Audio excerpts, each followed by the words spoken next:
नागपुर के गणेशपेट थाना क्षेत्र में पुलिस ने चोरी के 2 मामलों का कुछ ही घंटों में खुलासा किया है। गणेशपेट बस स्टैंड परिसर में पेट्रोलिंग के दौरान पुलिस को एक ऑटो संदिग्ध अवस्था में दिखाई दिया, जिसमें 2 महिलाएं सवार थी।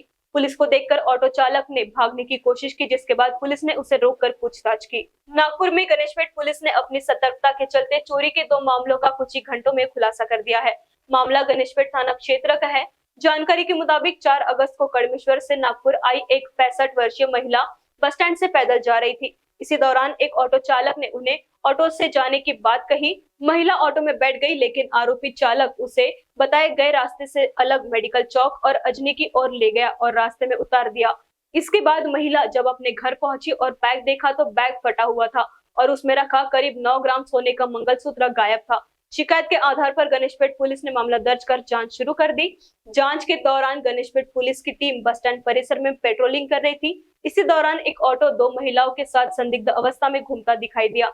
पुलिस को देखकर चालक ने भागने की कोशिश की, लेकिन पुलिस की टीम ने उसे पकड़ लिया। पूछताछ में ऑटो चालक और दोनों महिलाओं से पुलिस ने गणेशपेट थाना क्षेत्र में दर्ज 2 चोरी के मामलों से जुड़े सोने के मंगलसूत्र बरामद किए। पुलिस ने ऑटो समेत कुल 1,05,000 रुपए का मुद्देमाल जब्त किया है। मामले की आगे की जांच जारी है।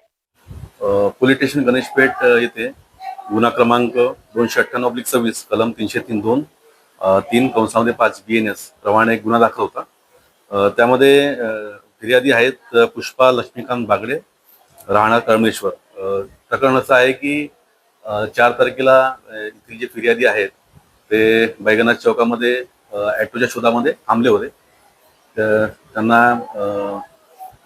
बैगनाथ चौकातून आपल्या समोर जायचं होतं। त्यांना बैगनाथ चौकातून रामेश्वरीकडे जायचं होतं, परंतु सदरील ॲटोमध्ये ॲटोत बसल्यानंतर एक ड्रायव्हर होता, ॲटो ड्रायव्हर, आणि त्यामध्ये 2 महिला ऑलरेडी बसलेल्या होत्या। तर ह्या वृद्ध महिलेला त्यांनी आपल्या ॲटोमध्ये घेतलं व रामेश्वरीपर्यंत न सोडता त्यांना वाटेत सोडून दिलं। जेव्हा ते घरी गेले आपल्या वृद्ध महिला, तर त्यांना समजले की त्यांच्या पिशवीमधले असलेले दागिने कोणीतरी चोरून नेलेले आहेत। त्या अनुषंगाने त्यांनी पोलीस स्टेशन गणेशपेठ येथे तक्रार दिली। सदर तक्रारीवर गुन्हा नोंद करण्यात आला। आमच्या डीबी पथकाने आपल्या तांत्रिक सहाय्याने तसेच गोपनीय माहितीच्या आधारे 2 महिला आरोपींना ताब्यामध्ये घेतलं। त्यांचं नाव आहे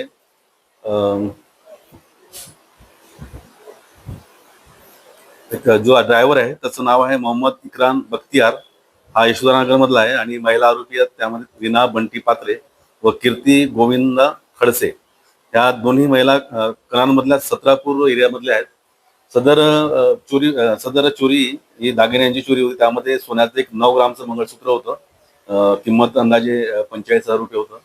तर सदर जे सोन्याचं मंगळसूत्र आहे ते दोन्ही महिला आरोपीकडनं आम्ही रिकवर केलेलं आहे। सध्या तिन्ही आरोपी जे आहेत ते पुरुष ड्रायव्हर आहे तो, आणि जी महिला आरोपी आहेत ते आमच्या अटकेमध्ये आहेत व PCR मध्ये आहेत। पुढील तपास सुरू आहे। सदर गुन्हा झाल्यानंतर लगेच त्यांनी दुसऱ्या दिवशी पुन्हा गुन्हा केला होता।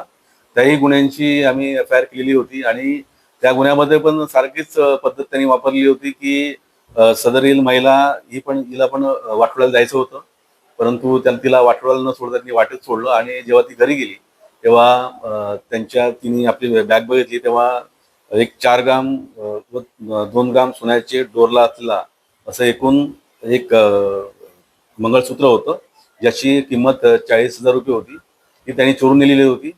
सदर गुन्ह्यामधला पण मुद्देमाल आम्ही हस्तगत केलेला आहे दोन्ही महिलेकडनं, व सदर गुन्ह्यामध्ये पुन्हा तपास सुरू आहे। सदर दोन्ही कामगिरी आमचे माननीय वरिष्ठ CP श्री विश्वास नागरे पाटील सर, तसेच जॉईंट CP सर, तसेच DCP Shri Madane sir, ACP कोतवाली श्री तटकरे साहेब व आमच्या DB पथकाने केलेली आहे। Bureau report NTV 24 news Nagpur. अब दर्द को कहे अलविदा। बात रोग, जोड़ों का दर्द या सूजन से है परेशान? शिव शंकर आयुर्वेदिक क्लिनिक में पाए अनुभवी आयुर्वेदिक उपचार, जो जड़ से समस्या पर काम करता है। प्राकृतिक इलाज, भरोसेमंद देखभाल और बेहतर जीवन की ओर एक कदम। आज ही संपर्क करें और दर्द से पाए राहत। शिव शंकर आयुर्वेदिक क्लिनिक, स्वस्थ जीवन और आयुर्वेद के साथ।